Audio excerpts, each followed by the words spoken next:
I think we will get started. So welcome everybody. Welcome to our Divest USS Help Stop Your Pension Fueling Climate Change event today. Thanks so much for coming along for the next hour. So this is Divest USS online forum for university staff and students, where you can find out more about the university superannuation schemes, devastating impact on our climate and what can be done to stop it. So my name is Ellie Harrison and I'm a senior lecturer at Duncan of Jordanstone College of Art and Design at the University of Dundee. And I've been involved in the Divest USS campaign ever since I was appointed to my current post in 2013.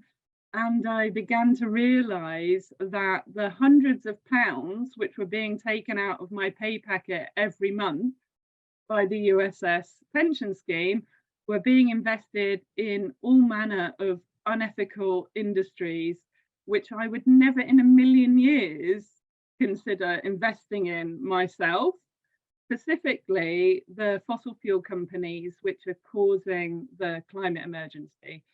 So when I discovered this, I decided to join with colleagues at universities all over the UK as part of the Divest USS campaign group to try to put pressure on the university superannuation scheme to start to take climate action more seriously.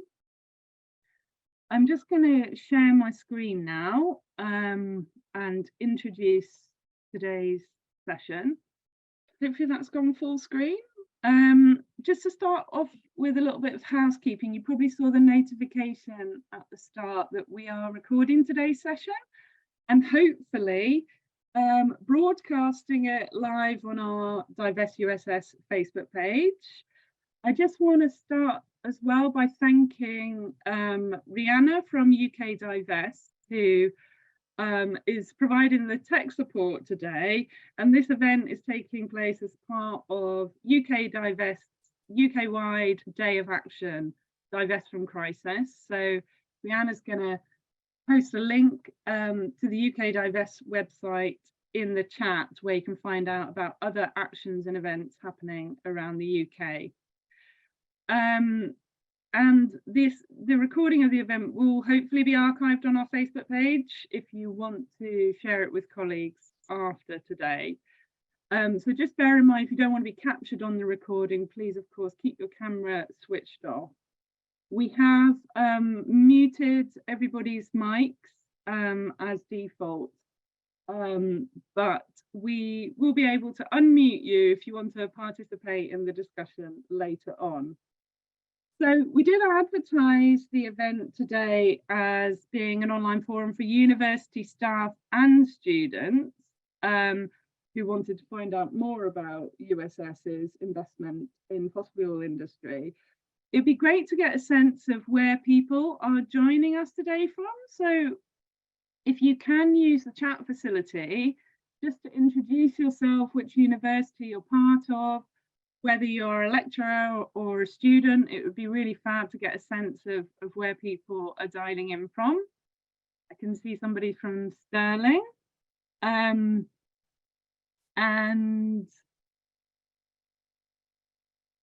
a few more. Yeah, quite a few from Stirling, King's College London, UCL, Glasgow, fantastic. University of Cambridge, Cardiff, York, Royal Holloway, I don't know if we've got Cardiff again, Warwick, brilliant, University of Leicester. I don't know if we have any students on the call, but you're very, very welcome. And we will be specifically giving you a few ideas of how you can get involved in the campaign. So to today's agenda, we've got a really great session lined up today. We have 3 speakers who will each speak for around 10 minutes. We're going to kick off with Bill Spence, who is representing the Divest USS campaign today. He's going to talk about our recent report that we launched last October, looking at USS's investments in more detail and their action or lack of action on climate change. Then we are going to hear from Neil Davis, who's not a member of the Divest USS campaign, but we've invited him here today to speak to you about the Save Pensions and Planet court case that him and his colleague Ewan McGaughey are leading, where they are taking USS's directors to court over the handling of our pensions more generally, but also on their failure to address climate change.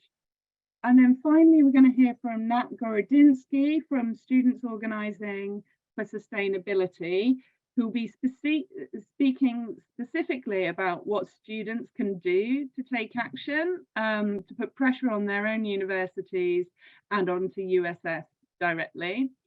And then hopefully we'll have about 15 minutes for discussion at the end, and then I will sum up with a few actions that you can take today to help with the campaign. So we're not going to have any questions in between the speakers. So I would just ask you all, if there is anything you want to ask, Bill, Neil, or Nat, please just keep a note of the questions as we're going through. And then we can kick off the Q&A with that once everybody has spoken. So without further ado, I'd like to invite our first speaker, who is Bill Spence, who's Professor of Theoretical Physics at Queen Mary University of London, and he's representing Divest USS here today.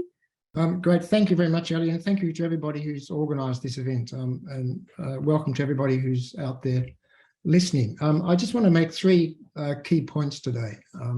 One is something that you won't need much reminder of, but I'm going to want to say it I still want to say it, the urgency of climate action. Something you may not be as aware of is that the pension schemes are very important in climate action. And finally, I'll go into a bit more detail about what USS, the University Superannuation Scheme, is doing about the climate emergency, and a critique of where they are. Well, you couldn't get much more starker warning than the UN Secretary General's last year, saying we're on a fast track to climate disaster, that it is madness to invest in new fossil fuel infrastructure. Let me give you just two pieces of evidence on this. Sorry. Current carbon dioxide levels are far higher than in the last million years. These data are extremely reliable. These are from ice cores taken by NASA. So this is literally pieces of the environment, pieces of the atmosphere taken from ice cores. And you might think, well, okay, the carbon dioxide levels are higher, but we're not seeing such, we're seeing a lot of impacts, but you need to bear in mind that it takes some decades for carbon dioxide levels to feed through into climate change, basically because the ocean takes a long time to warm up. So even if we stopped emitting carbon dioxide now, we would still have worse and worse climate conditions coming down the track for the next couple of decades. And it's worth bearing that in mind whenever you're talking to people. The other piece of evidence I want to point out is that we're really running out of road. As far as, if you wanted to limit a global temperature rise to 1.5 degrees, there's a certain amount of carbon dioxide you're allowed to emit, roughly speaking, into the atmosphere. So there's a carbon budget. And here's a picture of the carbon budget for 1.5 degrees. And you can see how rapidly we're running out of road and how quickly this has happened within our lifetimes, within the last couple of decades. If you look 20 years ago to 2000, and look at this pie chart, we'd only used about less than a quarter of the carbon budget. We've now used far more than 3/4, and we're going to run out of this budget this decade. So the urgency of climate action can't really be overemphasized. The second key point I wanted to make was something that people are not always aware of is pension schemes can take effective climate action. Here are 4 reasons. Pension schemes actually control an awful lot of money. All of the UK's pension schemes have more in assets than the market capitalisation of the FTSE 100 companies. And the biggest of all the pension schemes in the UK is our own USS. Last year, they had over 90 billion in assets under management, which is an awful lot of money. I know this number has varied a lot, as many of you will be aware. It's still the biggest in the UK. And the final point really is that pension schemes are investing more money. And as Ali said, you may not want your money invested in something that's destroying the environment. And because it's your money, to some extent, the pension schemes feel like they have to listen to you. Whether they do actually listen or not is another question, but we'll go into that in a bit more detail. The other final point connected with this is that most people don't realize that their pension savings are probably one of their biggest assets in financial terms. If you're lucky enough to own some sort of property, then that's probably your biggest assets. But otherwise, your pension savings are really, it gives you the most direct financial leverage over climate action that you can have. So finally, let me turn to USS and the climate emergency. Divest USS, we produced a report last October, just analysing the history of USS investments in fossil fuels, what it's doing and how effective its actions are. And again, there's just a few key points I want to draw out in this talk. USS has invested very heavily in fossil fuels. In the 20 years to 2019, their biggest investment was basically Shell or BP. And they had more than $500 million in Shell just 4 years ago. So obviously USS, people say, why are you still investing in fossil fuels? And they give two key reasons. The first they say is that we can't stop investing in an area if it has a negative financial impact. This is called the fiduciary duty. And the second argument they give for continuing to invest is that, well, they say we're acting on climate because we're talking to the fossil fuel companies to help them transition to zero carbon. So let's look at these two arguments in a little bit of detail. Firstly, this legal financial argument. On the financial side, it's not at all clear that fossil fuels are a positive investment. There's a couple of references there, one from the Save Pensions and Planet blog that just appeared last month, and another interesting Cambridge study quite recently. It's not at all clear fossil fuels have been a positive investment in the past, and in fact, in the future, it's highly likely they won't be a positive investment. If you think about what's going to happen to this industry in the next couple of decades, it's essentially going to disappear. And whether it disappears in a controlled way or an uncontrolled way, there are severe risks about what will happen to your investments if you're investing in that industry. On the legal side, these arguments haven't been consistently applied at all. If you look at USS's decisions to divest from tobacco and weapons, which many people would argue are profitable investments, they still got out of them because they felt they were unsuitable for the pension schemes. I think it's also relevant that USS members have not been properly consulted on their views at all on this crucial issue. And finally, on the legal side, the legal interpretations are subject to change. The High Court ruled last year that charities, roughly speaking, could make divestment decisions if they wish to. And this is case law, as I understand it, and Neil will probably have more to say about this. And case law can change with new interpretations. Finally, let me turn to this argument that the USS is engaging on climate action by talking to fossil fuel companies. I want to be fairly clear about this. I don't actually think fossil fuel companies can transition to clean energy. And if you think about what that would entail, these companies are enormous. They have vast worldwide infrastructure entirely devoted to digging this stuff out, processing, refining it, transporting it, and selling it. You can't suddenly turn a big company like that into producing wind turbines or solar farms. And you can't compete with companies that are completely dedicated to renewables because they don't have this dead weight of all this infrastructure and the loans associated with it. Even besides that, the fossil fuel companies are making no effort whatsoever to transition. If you look at Shell's annual report in 2021, less than 1.5% of its capital expenditure went on solar and wind. They spent more than $5 billion on developing new reserves. For comparison.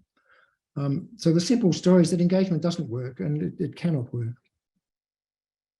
Let me just quickly run through the latest data. USS currently holds shares in 44 of the biggest fossil fuel companies, 5 of the biggest US shale companies, 3 of the 4 biggest fracking companies, 43 of the companies with the biggest fossil fuel expansion plans, 32 of the 60 top organizations financing the fossil fuel industry, and they also have a large amount of money in fossil fuel intensive industries like Heathrow. So there's an awful lot of investment going on. I should comment that the very latest data shows some reduction in the very big investments in fossil fuel companies. Whether this is going to continue or not is another question. And a key point that I think you have to make here is this is not just getting out of Shell and BP or whatever. It's getting out of the banks or and the financial institutions that finance the fossil fuel developments. And even if USS got out of the fossil fuel companies, they'd still have a lot of money in the banks that's making this all possible. USS has a net zero target, but if you look at it in detail, and this is what we did in our report, it's nowhere near on track for its own targets. Only 1/8 of its assets are consistent with the Paris Climate Agreement. Its targets exclude most emissions, and it doesn't really talk about the validity of its carbon offsetting, which is a very problematic area. But I refer you to the report for more detail. So in conclusion, the fossil fuels are destroying our climate. I think this audience would agree with that. Our superannuation scheme is heavily invested in it and into the companies financing it, and it is nowhere near meeting its own commitments to net zero. Its arguments for keeping these investments are indefensible.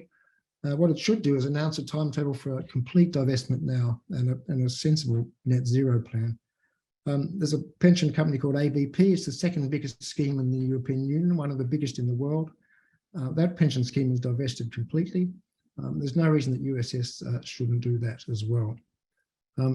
We have a dozen recommendations in our report, which you can see in these slides. I won't go through these, but thank you very much for listening, and I'm happy to answer any questions later. That was brilliant. Thank you so much, Bill. Quite depressing as well, but that's why we're all here today, to work together to try and change the situation. So we do have one question, but we will come back to that at the Q&A. So we're delighted to have Neil Davis here today, who's Professor of Medical Statistics at University College London. And as I mentioned earlier, is not a member of Divest USS, but is, together with Ewan McGaughey, the lead claimant on the Save Pensions and Planet court case against the USS Directions, which hopefully a lot of you will have supported already, but we'll certainly be encouraging you to do so today. Neil's going to talk a little bit more about the court case and specifically the divestment angle of it.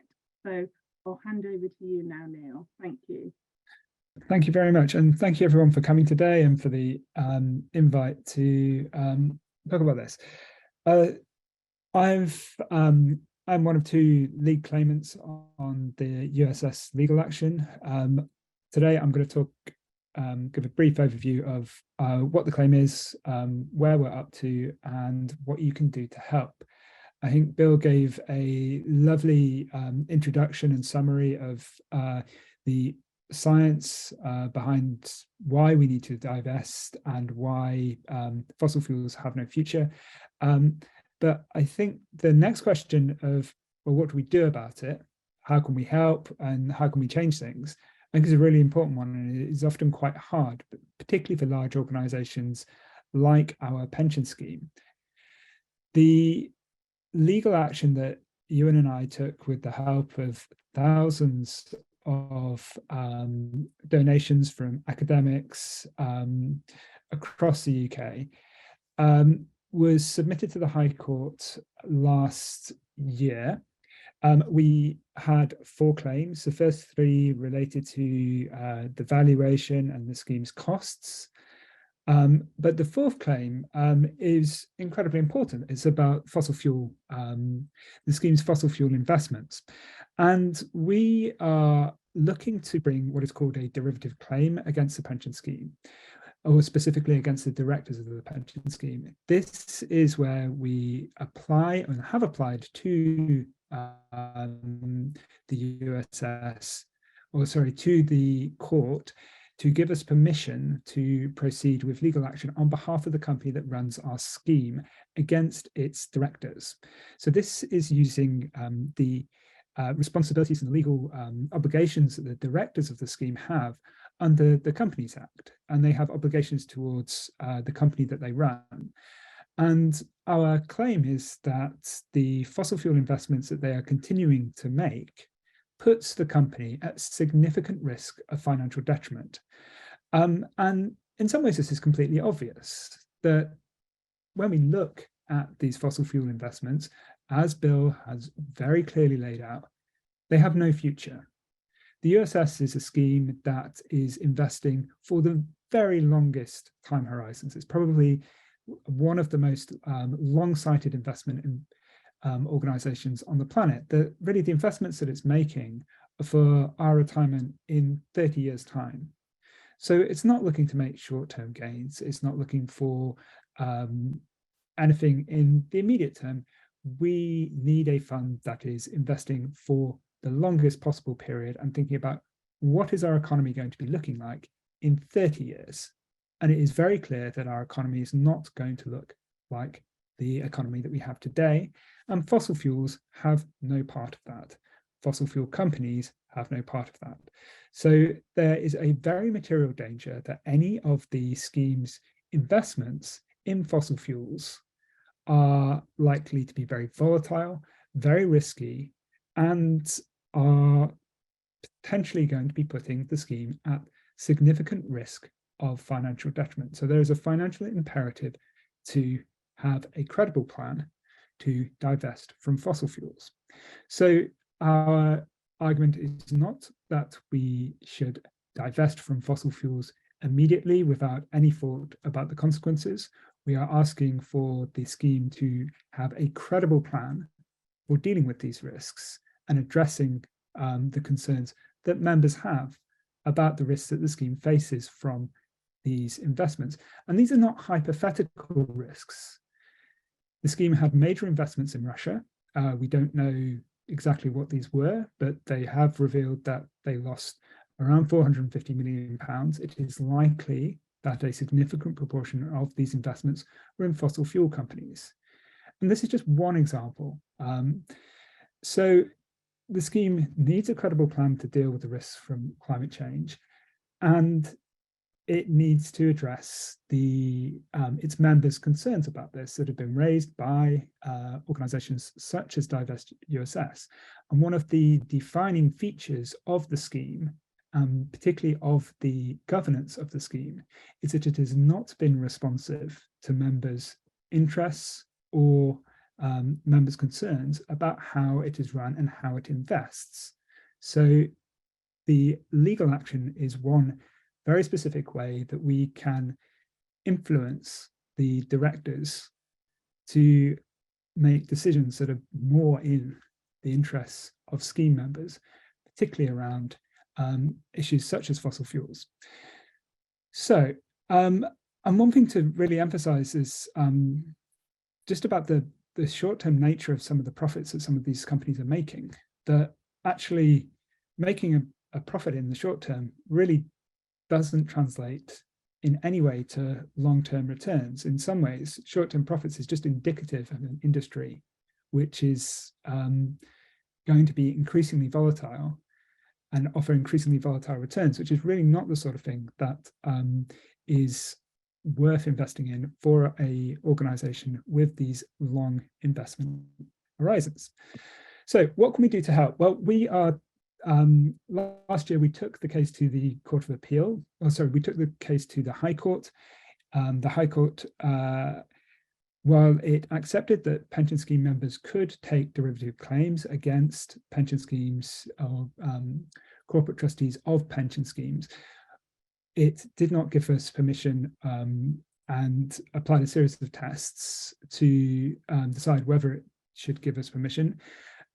We are appealing the High Court's judgment, and we have a date for a hearing in June. In order to proceed, it is absolutely essential that we raise sufficient funding to cover the legal costs of the action. So we're currently in the middle of fundraising for the Court of Appeal hearing. So there's a number of things that you can do to help. First of all, you can donate. Second of all, you can ask your local UCU branch to donate. It was great to see people from branches all across the country here today. If you could submit a motion to your branch to ask it to give a donation to the legal fund, that would really help. It really helps both providing a donation, and it really helps publicizing the crowdfund. there is a model motion that you can get on our website.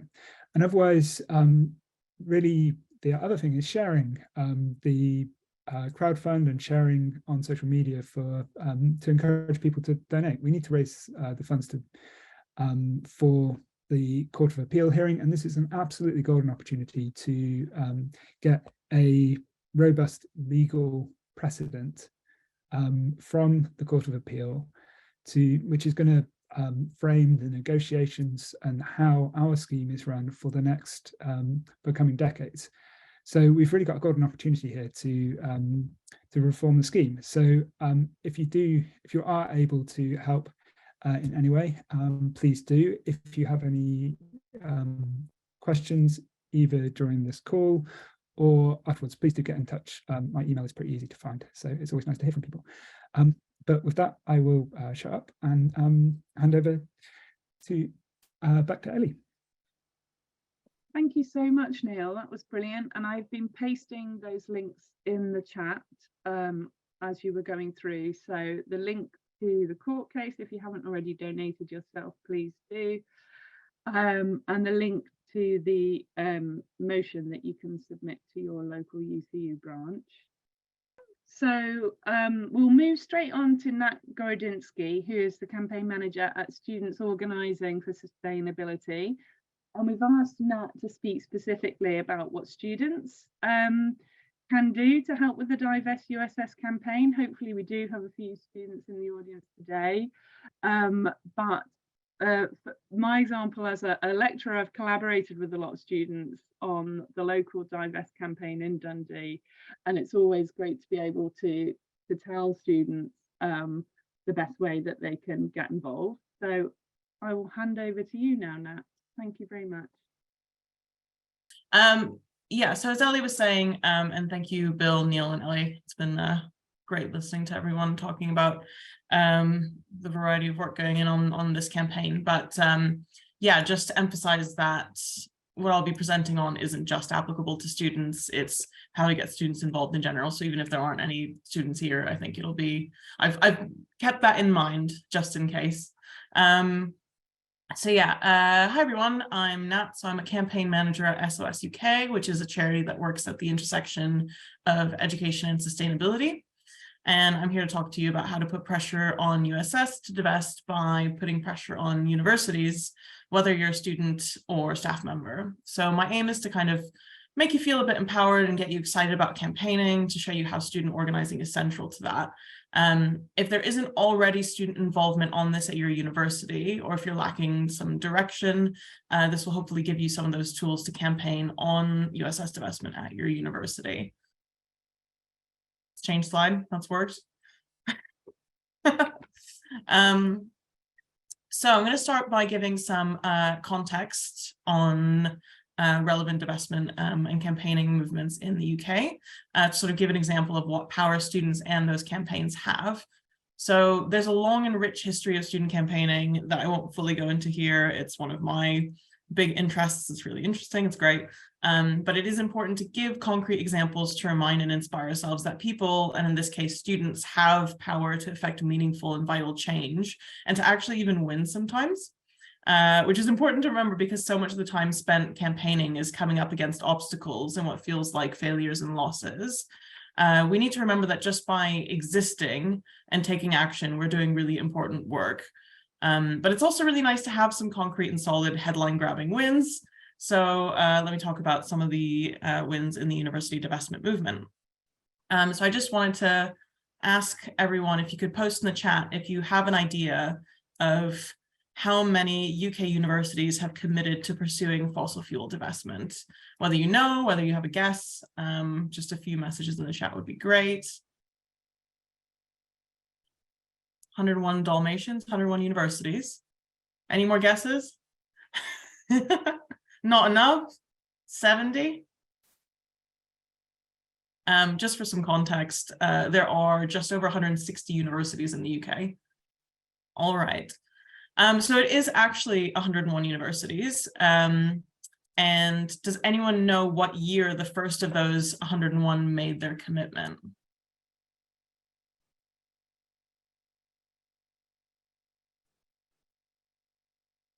Wish I could play some music here. You can tell I'm used to giving presentations to university students because I try and make it as like interactive as possible. So the first university to actually make a commitment to divesting from fossil fuels was the University of Glasgow in 2014. As far as I know, the first university fossil fuel divestment campaign in the UK was at the University of Edinburgh in 2011. I started the second one at UCL in 2012. The 100th university committed in 2022. So the reason I'm talking about the specific numbers of this is just to give an idea that like in just 8 years, 100 universities committed to divest from fossil fuels, and that's only looking at the UK. There is a global movement. So I've included Harvard as an example on this slide. And with just over 160 universities in the UK, getting to 100 to divest is massive. I know there's nuances between each institution in terms of what divestment means, but you know, let's look at it as those 101 divesting. I really love this example because it seemed impossible back in 2012 for all of us to achieve our goals. Like having been at the beginning of it, it just didn't, I wouldn't have imagined that within a decade we would have gotten to over 100. It's pretty incredible. So yeah, we've come a long way in a relatively short amount of time. And one of the barriers in student activism is the high turnover of students. So it's critical to keep campaigns going when the main organizers graduate. And it's really impressive that despite this, that many wins happened in such a short period of time. Like you can think of it as 2 back-to-back Scottish undergraduate's degrees or fewer than 3 English ones. And these wins were only able to happen thanks to students organizing and putting pressure on their university management. For a broader non-university, but still UK-focused example, Culture Unstained is a great organization working on divestment in the arts with a detailed catalog on its history and wins on their website. So I've included some of the wins here. That's what all that text is. Just to give to give an example and to show that there really is a precedent for fossil fuel divestment across a variety of organizations in the UK. So this isn't controversial at all. It's happening at universities, it's happening in the arts and culture sector. So I'm going to talk now about some practical steps we can take at our universities and with students on divesting USS. I've simplified them a bit on the slide here, and I'll explain more in detail now, but please remember these slides and further information will be sent to you afterwards, and I'll end my presentation with my contact details so you can get in touch with me directly on this because this is a little bit inside baseball. So in December, we produced a template document on the Divest USS report for students to get on the agenda at their university finance committee, to get the ball rolling at their institutions on talking about that report and the issue. I'll explain what the template is in a bit more detail in the next slide, so bear with me while I explain this aspect of the logistics. So these finance committees at the universities lead on financial decisions and have the highest up people in the university management sitting on it, including vice chancellors or your president, whatever it's called, as well as at least one student union officer as a representative of the union and students. So that's why it's so critical to start with this committee. It's where the decisions around pensions, divestment, and anything financial is made, and everyone that has any power is in that room. So having a student representative there is really important and is kind of a way in to get the issues that you care about being listened to. The student union officers have the power to get papers on the agenda at the finance committee for discussion and decision making. And because they represent you or students, if you're not a student, in theory, they should be up for bringing this template to the committee. In practice, that's not always the case, and I'll get to that. To find out who the student representative on the committee is, every university website has a page on their committees and governance on their website, as well as who sits on it. So that should list the name of the student officer, or at least their position and their contact details too. If they haven't done that, then the student union website will have the officer's contact details. So to ask them to get this paper on the agenda that you'll see on the next slide, or that you can download by looking at this QR code here, I'd recommend dropping into their office hours to make it sort of a face-to-face one-on-one conversation about why this is important, or send them an email with a template if that's more feasible for you. So if you're in the situation where a student union officer doesn't respond to you, or they're not interested in taking this forward, then you can mandate the officers by passing student union policy, which has to be voted on by the student representatives in body. Each student union has different ways of doing this, which should also be detailed on the website, but I'm also happy to help navigating the system and draft policy. When an officer is mandated by student union's policy, that means that whoever is in that position has to do whatever the policy mandates them to do, regardless of their own personal interests or politics. And this policy can cover many areas of supporting divestment campaigns at your university. It also means that the campaign will continue to run for a few years, mandating every person who takes on that officer role. So in general, having student union policy to support divestment or USS divestment specifically is really beneficial to ensure that there's continuation of students working on it year after year after year. I've seen way too many times where there will be a great group, everyone graduates, and then the following year there's just nothing left in terms of continuity on a particular issue when there was so much momentum in advance. So in terms of the template is a one-page document giving context to the Divest USS campaign with stats and sources. It includes these 3 asks of the university committee: to discuss the Divest USS report, to respond publicly to the report as a committee, and forcing them to provide a university stance on the issue, and then creating a plan of action on next steps.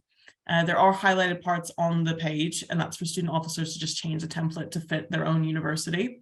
And just to note that it's easy for university management to stay silent and ignore what Divest USS has dug up. The point of everything I've just explained is to make it so that they can't do that any longer. So getting the Divest USS report on the agenda at your University Finance Committee is just the first step. Depending on how the committee responds, a variety of next steps can follow to escalate the pressure on your university, which in turn will pressure USS.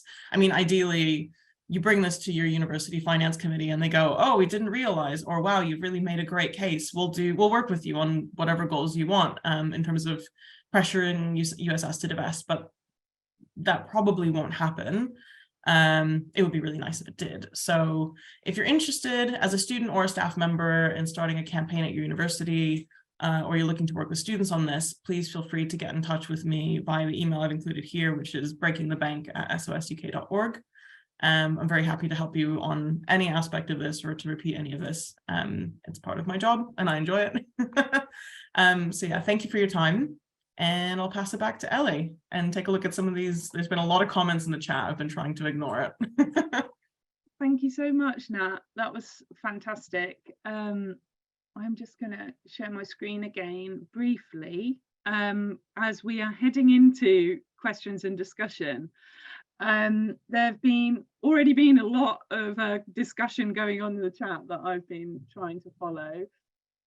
So to ask a question, you can either type it in the chat, or if you want to raise your hand and you would like to speak, then you're also welcome to do that and we can unmute you. I know that there's been quite a bit of discussion about the action that USS members can take in switching the investment builder section of their pension into the ethical equity fund. I've actually got 2 slides at the end of this presentation when we get onto the summary of actions to explain exactly how to do that. So just bear that in mind. There was one question that came through that I will pose to maybe Bill and Neil. Is there an alternate green pension that we can set up if USS refuses to act ethically with our money? Why work with USS at all? I don't know if Bill wants to come in. Yeah, I would like to make some comments on that. Firstly, despite what we've all said today, the USS is actually an excellent pension scheme. The employer puts in more than 20% of your salary, not your salary, they put in separately more than 20% of your salary into a pension, and you'd be lucky to find that anywhere else in the country. Despite recent mismanagement, there's still an excellent pension scheme in terms of your future pension. And another reason to stick with them is that they are the UK's biggest pension scheme. If you can persuade them to change their policies, it'll have a disproportionate impact on the whole pension scheme across the country, all of the pension schemes across the country, which will have a major impact financially. And it may not have come across in my talk, which is largely talking about how USS is still investing a lot of money where it shouldn't. The pressure is making a difference to them. They do respond now to pressure. Universities UK is starting to make some noises about what the pension scheme should be doing.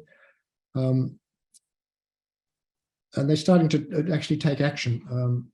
You know, they spend most of their time talking to finance professionals in the city, but when they're forced to actually talk to some people from the pension scheme, some of the members, then it gives them a different perspective and they start to realise what's going on a bit more in society and what they need to do. So I'm not giving you financial advice, but I would discourage you from getting out of it. Brilliant, thanks so much. Did you want to come in, Neil? Yes, so the other thing to say is that we, as universities and university employees, we don't actually have a choice. Our universities have committed to contributing to the scheme and using it as their exclusive pension provider. So it's not really the case that we can set up a different scheme. We either contribute to this one or we don't have a pension if you want to work for these universities. So the only choice we have is to improve the scheme that we've got. And as Bill says, it does have a lot of very good features. And if we can influence it, actually that's going to have a far bigger impact than setting up our own scheme or leaving it. So I strongly encourage people to consider using their voice rather than kind of going, screw it all, I'm just going to leave. I think it's much, much better to see if we can improve it and help the USS be part of the solution rather than part of the problem here. Brilliant, thank you, Neil. We've got a couple more questions. So maybe take this one from Paul Rock first, which says, whilst I really want USS to divest from fossil fuels, I really don't want them to switch to investing in nuclear. Is that likely to happen? Bill, do you want to come in on that? And I notice somebody has their hand up as well, so we'll maybe go to that person after. I think it's quite possible that might happen because in some quarters, nuclear is viewed as an alternative to fossil fuels.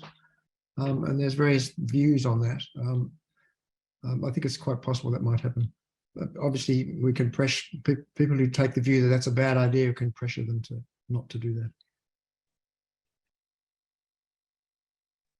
Yeah, maybe that's the next step for the Divest USS campaign. Start making demands on nuclear as well. There's another question above. There's been a lot of discussion in the chat, as I mentioned, about the power that members have to switch the defined contribution section of their pension into the ethical equity fund. I'm not sure if Bill, you know more about this, because Andrew is asking, does the ethical fund actually exclude fossil fuel investments?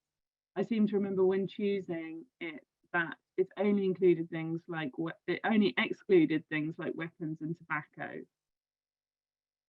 Do we know more about what the ethical fund is actually invested in? Yeah, USS has put out a fact sheet on what they exclude exactly. I think it's got some woolly phrases in there that you can read, and it may not be that it completely divests. Some of the people in the audience may have more awareness of the current situation.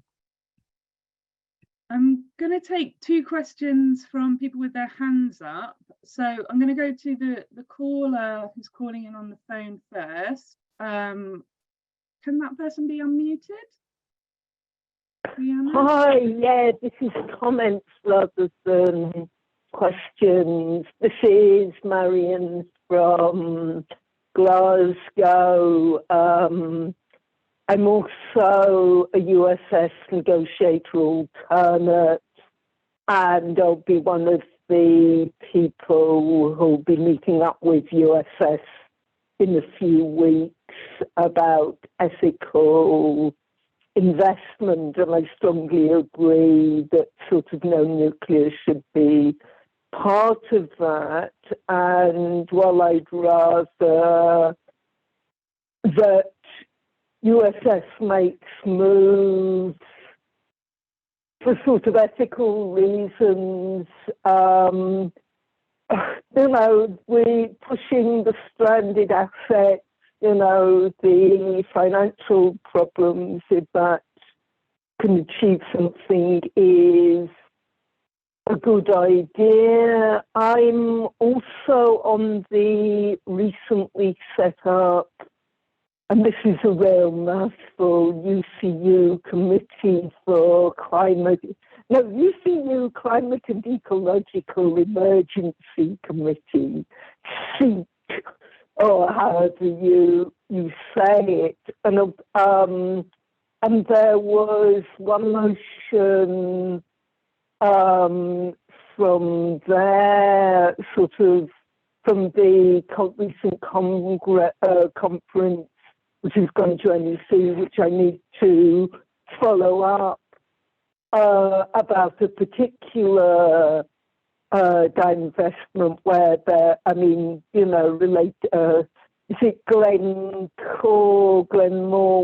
I think Glencore, where there are also financial irregularities.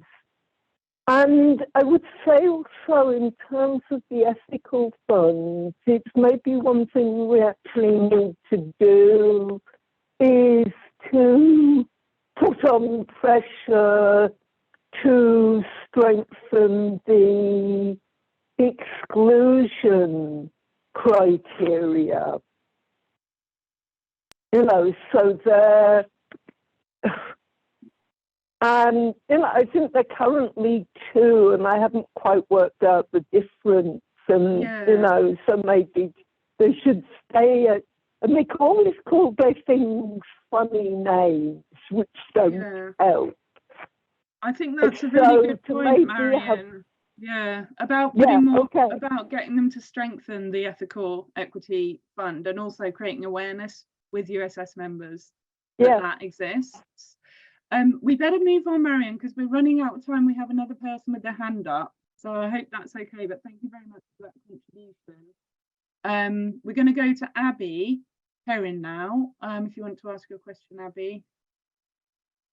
Thank you. I just wanted to present a little bit of a different point of view than one that has been expressed about this idea of like the only being able to change the pension scheme from within it. But it seems that there's a really strong parallel to me between this idea that USS is saying we're engaging with the likes of Shell, that argument, that we need to be within it and engaged with it to change things.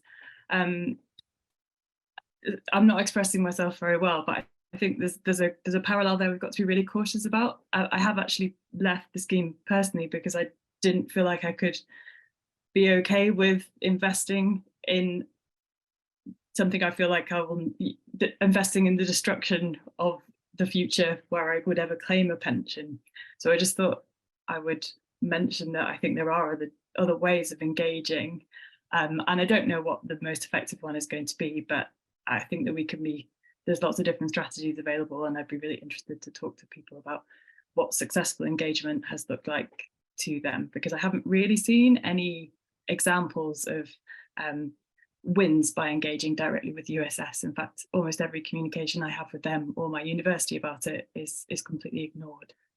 Yeah, thank you so much, Abby. And I think that's a very brave move that you've taken, as we've been discussing in the chat, that you're missing out on the contributions that your employer makes to your pension scheme on your behalf by leaving USS. I'm not sure whether you're on the Divest USS activist email group, but I would recommend that you do get on it, if not, because there's been a lot of discussion over the last week about engagement and what that means, and if it is just greenwashing or if they are actually able to affect change. I think there's lots of interesting points in the chat. We do only have 5 minutes left, so I am going to move on to the summary of actions and show you a little bit more about how you can switch to the Ethical Equity Fund. And then I think we will wrap up the discussion, but there will be lots of opportunities for you to get involved and stay involved in the future. So let me just share my screen again. We can see this, and Rihanna's going to post the links in the chat as I go through. So just to summarize everything that we've covered today. So the first thing everybody should be doing, hopefully, is to support Neil and Ewan's court case against the USS directors. You can do that by donating individually to the Crowd Justice campaign, or by passing a motion at your UCU branch to get your branch to make a larger donation to the legal fund. The second action is to read our report, the Divest USS report. Please share it with your colleagues and your university management. And we have a template letter on our website that you can send to your Vice Chancellor or Principal to get them to send that on to USS to ask them what they're doing to address the climate emergency. And that's particularly valuable if you're at a university that's already divested its endowment from fossil fuels. If it's taken that step and made a public stance to divest its own investments, then the next step for that university is to start putting pressure on USS. Then students, please also take action, as Nat was discussing, by passing a motion at your university's finance committee to read the Divest USS report and to work out a plan of action in response to that. And finally, USS members on the call, if you haven't already done so, please do switch the USS, the defined contribution section of your pension to the Ethical Equity Fund. I've just got 2 slides that show you how to do this, with a big disclaimer on the top right that this is not financial advice. And I do advise that you look into the small print. I know that somebody's posted a link to more information about this in the chat. But if you register for My USS on the USS website, you can log in and manage your pension online. And you'll see on the left-hand side in the menu, there are 2 sections of the pension: your retirement income builder, which is the main part of the pension, which is the defined benefit part of the pension. And then the investment builder, which you'll only have if you've made additional contributions to your pension. And I was able to do that when they did the match a few years ago.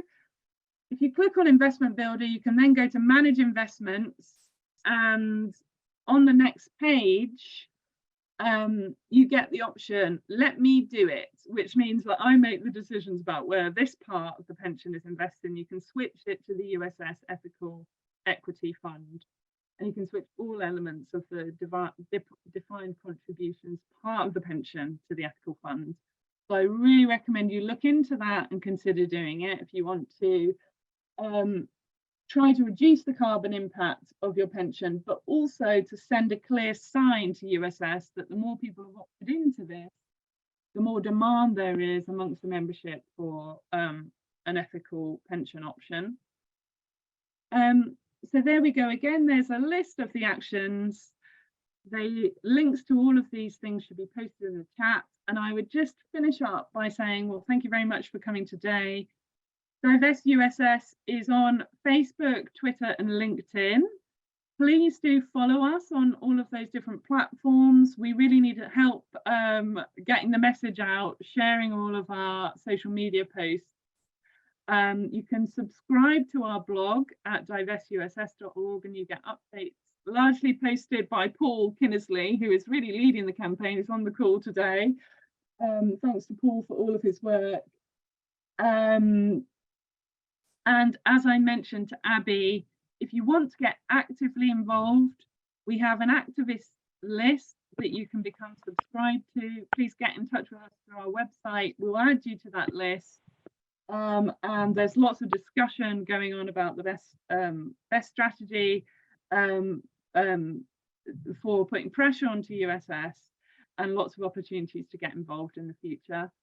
So I think we will wrap things up, and thank you very much for coming along, and we will post this recording on our Facebook page over the next couple of days and send the link round to everybody who signed up via Eventbrite. So thank you very much. Cheerio.